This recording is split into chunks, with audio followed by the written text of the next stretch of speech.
बावरे म्हण भाग 14. राम बोलतो, पण कोण परत आला आहे? कुणाल म्हणाला, केशव कर्वे, तो ज्याने दिव्याचा अपघात घडवून आणला होता. तो इंडियात परत आला आहे. राम बोलतो, उद्या दिव्या आणि बाकीचेही जयपूरला रवाना होणार आहेत. दिव्याची सेक्युरिटी वाढवावी लागेल. यावेळेस मी कोणालाही सोडणार नाही.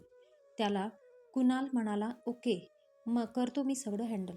आदिराज ऑफिसमध्ये काम करत असतो. आलोक त्याच्याजवळ येत आलोक बोलतो, काय काम करायचं आहे? आदिराज बोलला, तुला कसं कळलं की मी तुला काम सांगणार आहे ते? आलोक बोलला, मित्र आहे ना तुझा, तुला ओळखतो मी. बरं असो, सांग काय काम करायचं आहे ते? आदिराज बोलला, या व्यक्तीची सगळी इन्फॉर्मेशन हवी आहे. या माणसाची एकही गोष्ट सुटायला नको. थोडा सिरियस होत बोलतो.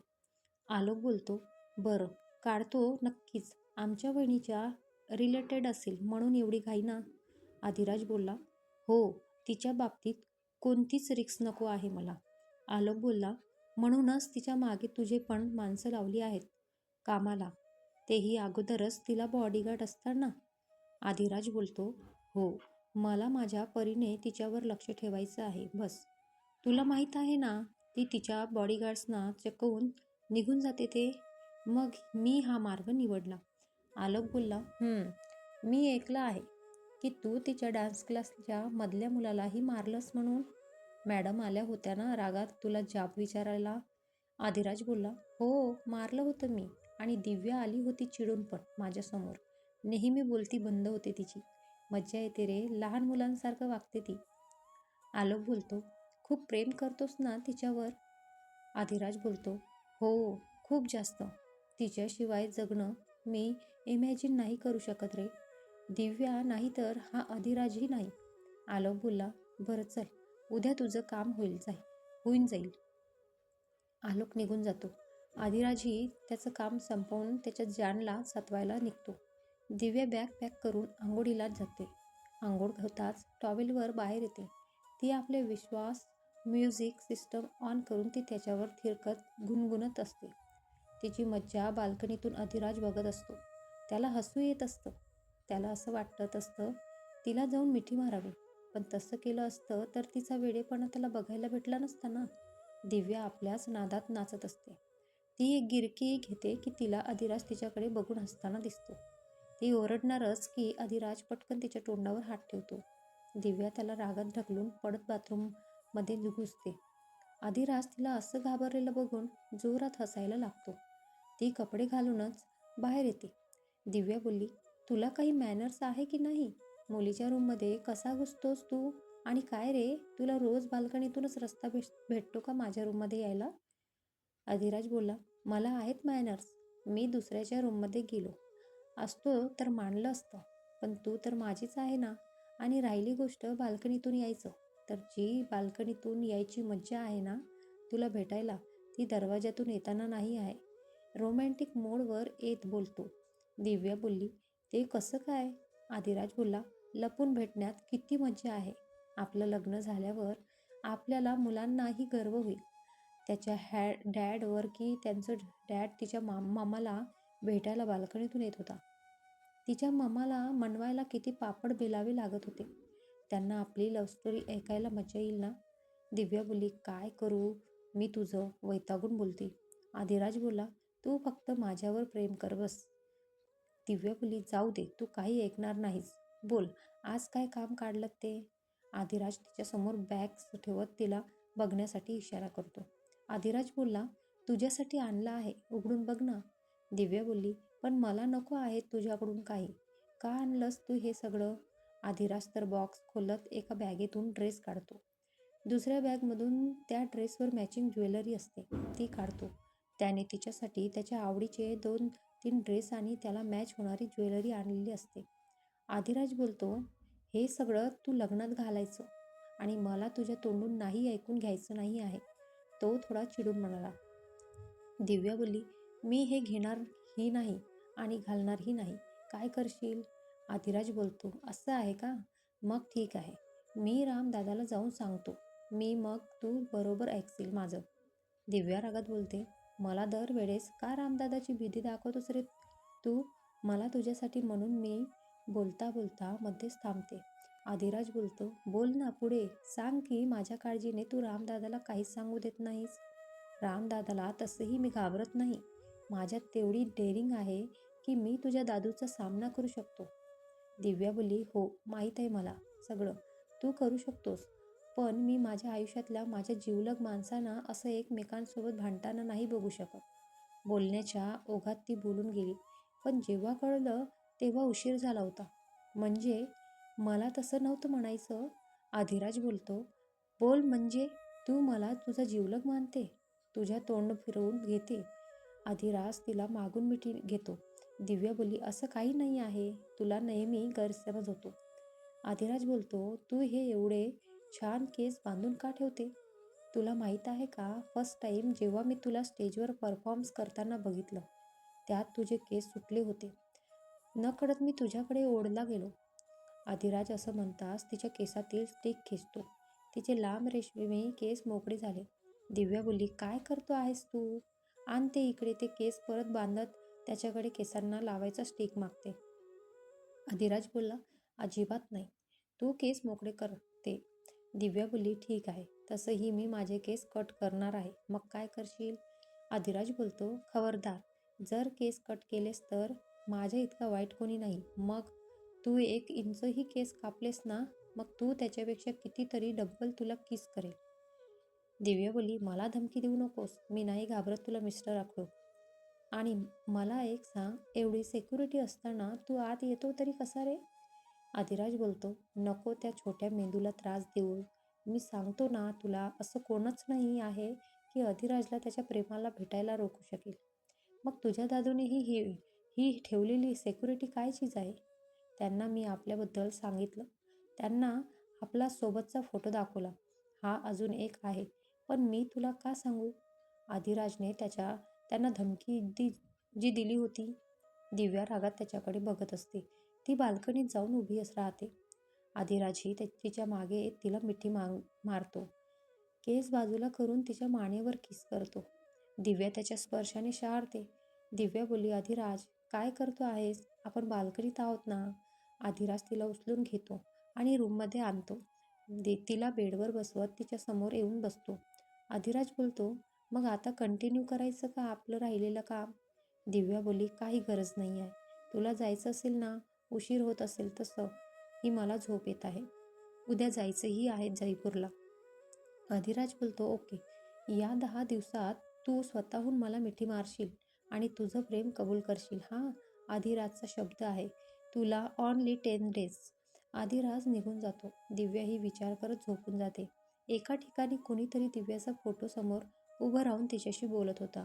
ती व्यक्ती बोलते, खरंच यार, मी आलो होतो कशासाठी, पण मी आता माझा इरादा बदलला आहे. तुला मी फोटोमध्ये बघितलं होतं, पण त्या दिवशी मॉलमध्ये बघितलं. तुझ्या साधं सोजळवळ आणि तुझ्या ती गालावर पडणारी खडी, त्याच क्षणी मी तुझ्या प्रेमात पडलो. मला माझाच राग यायला लागला की मी कसं काय तुझा जीव घेऊ शकतो. पण आता नाही. आता मी तुला मिळवणार, काहीही करून मिळवणार. तो होता केशवच. दिव्याला मारण्यासाठी आला होता.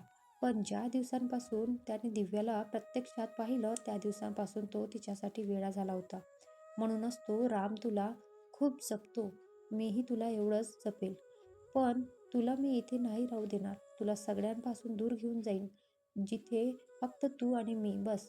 त्याचं कृत हास्यपूर्ण रूममध्ये पसरलं. त्याचा माणूस त्याच्याजवळ येतो. तो माणूस बोलतो, बॉस, ते सगळं उद्या जयपूरला रवाना होणार आहेत. त्या रामने त्या दिव्याची सिक्युरिटी वाढवली आहे. केशव त्या माणसाच्या कानाखाली वाजवत त्याच्यावर राग गन रोखून केशव बोलतो, नीट बोलायचं हा. या केशव कर्वेची जान आहे ती. बोलताना रिस्पेक्ट द्यायचा, नाहीतर इथेच गोळी घालीन. तो माणूस बोलला, सॉरी बॉस. घाबरून बोलतो जरा. निघून जातो. केशव बोलतो, मी येतोय जान, तुला भेटायला तयार राहा. आता सगळ्यांना प्रश्न पडला असेल, हा केशव कोण आहे? आपण त्याच्याबद्दल जाणून घेऊ. केशव सदाशिव कर्वे. दिसायला गोरा, उंच, जिमने कमावलेली बॉडी. दिसायला हँडसम, अधिराजपेक्षा कमी. हा राम, अमित, विक्रम आणि केशवची बहीण तारा एकाच कॉलेजमध्ये शिकत होती. तारा मनोमन रामवर प्रेम करत होती, पण रामवर दिव्याची जबाबदारी होती. शिवाय तिला काही कमी पडू नये म्हणून राम प्रेम या गोष्टीपासून दूर राहत होता. एक दिवस ताराने रामला प्रपोज केलं, पण रामने तिला नकार दिला. याच गोष्टीचा फायदा विक्रमने घेतला. त्याचा स्वभावच होता मुलींना वापर करून त्यांना सोडून देणं. त्याने काय केलं ते नंतर कळेल. एक दिवस तिच्या आत्महत्येची बातमी पसरते. केशवही पेटला होता. विक्रमने त्याला खोटं सांगून केशवच्या मनात रामविषयी विष भरवलं. तेव्हापासून केशवला रामचा बदला घ्यायचा होता. दिव्या तिची बॅग घेऊन खाली येते. राम आणि अमित नंतर येणार होते. रामने जयपूरला जाण्यासाठी विमान बुक केलं होतं. सगळे जवळचे नातेवाईक आजच जाणार होते. रामने एक पॅलेस बुक केला होता. त्यात त्याची राहायची सोय केली होती. सगळे एअरपोर्टला पोहोचले. त्यांच्या फ्लाईटची अनाउन्समेंट होताच ते फ्लाईटमध्ये जाऊन बसतात. सगळे दिव्याही जाऊन बसतील. नीलम आणि समृद्धी सोबत बसल्या होत्या. त्यांचे नवरे नंतरचे येणार होते. दोघी घाबरल्या होत्या. त्या एकमेकांना हातात हात घेऊन बसल्या होत्या. श्वेता आणि परिमल सोबत बसले होते. अधीरा दुसरीकडे जाऊन बसणार की आकाश तिला इशाऱ्याने बाजूला बसायला सांगतो. अधीरा एक नजर दिव्याकडे बघते. ती मानेने होकार देते. अधीरा आकाशजवळ बसते. दिव्या एकटीच बसलेली असते. तिच्या बाजूला अधीराज येऊन बसतो. दिव्याचं लक्ष त्याच्याकडे जातच. तो हसून अधीराज बोलतो, हाय जान, तुला एकटं कसं सोडू ना? दिव्या बोलली, तुला काही काम नाही आहे का? बघ, माझ्या दादूला आणि तुझ्या भाईला त्यांचंच लग्न आहे तरी नंतर येणार आहेत. आणि तू तुझं काम काही नसताना तू पहिले बिनबुलाया मेहमान आलास. अधीराजला वाईट वाटतं, पण तो चेहऱ्यावर तसं न दाखवता अधीराज बोलतो, हो, बरोबर बोललीस तू. मी बिनबुलाया मेहमान आहे. माझा भाई भलेही मला विसरला असेल तरी मी त्याला नाही विसरणार की तो माझा मोठा भाऊ आहे. तो त्याचं कर्तव्य विसरला, पण मी माझं कर्तव्य करण्यात कुठेही कमी पडणार नाही. कारण बिझीने नेहमी म्हणते कोणी आपल्यासोबत कसेही वागू दे, पण आपण नेहमी चांगलं वागावं. चुका माणसाकडून होतात, पण प्रत्येकाला चूक सुधारायची एक संधी नक्की दिली पाहिजे. आणि आपण एखाद्याची मनापासून माफी मागतो ना, तेव्हा आपल्याला देवही माफ करतो. पण माणूस काय आहे, सॉरी तुला, कदाचित माझं येणं तुला आवडले दिसत नाही आहे. दिव्या बोलली, मला तसं नव्हतं म्हणायचं. आदिराज बोलला, असू दे, तुला जे बोलायचं होतं तू बोललीस ना. शेवटी शेवटी तुलाही मी नको आहे. कधी कधी असं वाटतं हे एकटं लाईफ जगण्यापेक्षा एक वेळेस मरणं परवडतं. रोज रोजचं मरणं नाही होत माझ्याच्याने. बाय. अधिराज निघून जातो. दिव्या दिव्या त्या आपण बोललो म्हणून तिला वाईट वाटतं. थोड्याच वेळात ते जयपूरला पोचतात. त्यांना गाडी घ्यायला आलेली असते. सगळे पॅलेसवर पोचतात. सगळे पॅलेस बघून खूप खुश होतात. सगळ्यांना रूम दिल्या जातात. दिव्या रूममध्ये येताच दिव्या बोलली, यार ह्या चिडला वाटतं. काय करू, त्याची समजूत कशी काढू? बघू, काहीतरी विचार करावा लागेल. दिव्या झोपून जाते. संध्याकाळी जाग येते. ती उठून फ्रेश होते आणि खाली येते. तिची नजर अधिराजला शोधत असते. तो खाली येताच ती त्याच्या जवळ जाते, पण तो तिला इग्नोर करून निघून जातो. सगळे उद्या बाहेर जायचं ठरवतात. स्पेशली लेडीज उद्या नीलम, समृद्धी, श्वेता, रिद्धिमा आणि अधीरा बाहेर जायचं ठरवतात. सगळे तयार होऊन खाली येतात. दिव्याही येते. सगळे जवळच्याच मार्केटमध्ये फिरायला जातात. ज्याला आवडेल ते घेतं होते. दिव्या तिच्याच नादात चालत असते. तिच्या डोक्यात अधिराजचा विचार येत असतो. दिव्या बोलली, बाप्पा मदत कर ना मला. मी त्याचं मन दुखावलं आहे रे. आयडिया, पण त्यासाठीच या बॉडीगार्डना कटवावं लागले. काय करू हा असंच करते. दिव्या कपड्यांच्या दुकानात घुसते. ती ट्रायल करून रूममध्ये जाऊन कपडे बदलते. ती घागरा चोली घालून घुंगट घेऊन बाहेर पडते. अर्धा तास होतो तरी ती बाहेर आली नाही, म्हणून तिचे बॉडीगार्ड आता जाताच तर ती तिथे नसतेच. सगळे तिला शोधायला लागतात. इकडे या दोघीही घाबरतात. नीलम बोलली, कुठे गेली असेल ही? रडायलाच लागते. समृद्धी बोलली, तू शांत हो, ती असेल इथेच कुठे, आपण पण बघू तिला. सगळे तिला शोधत असतात. अधिराज हॉटेलवर त्याचं काम करत असतो. त्याचा फोन वाजतो. अधिराज बोलला, बोल. बॉडीगार्ड बोलतात, बॉस, मॅडम गायब झाल्या आहेत. आता इथेच होत्या पण आता कुठेच नाही आहेत. अधिराज बोलला, व्हॉट? काय तुम्ही काय झोपा काढत होतात का? तुम्ही शोधा, मी आलोच. अधिराज तिथे पोचतो. दिव्याला शोधत असतात आणि आपल्या दिव्या मॅडम मस्त फिरत असतात. ती सामान घेत असताना तिच्या बॅगेत कॅश बघून 2 चोर तिचा पाठलाग करत असतात. ती त्यांना बघून धावत असते. धावण्याच्या नादात ती एका सामसूम ठिकाणी येऊन पोचते. ती डोक्यावरचा घुंगट बाजूला करत दिव्या बोलते, काय पाहिजे तुम्हाला? ती घाबरलेली असते. त्याच्या हातात चाकू असतो.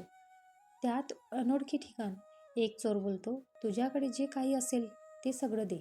दिव्या त्याला सगळं देते. फक्त हातात अधिराजने दिलेली रिंग असते, ती द्यायला नकार देते. दुसरा चोर बोलतो, अंगठी काढ. दिव्या बोलली, मी नाही देणार ती. चोर चाकू घेऊन वार करणार की त्याचं हातात हवेतच राहतो.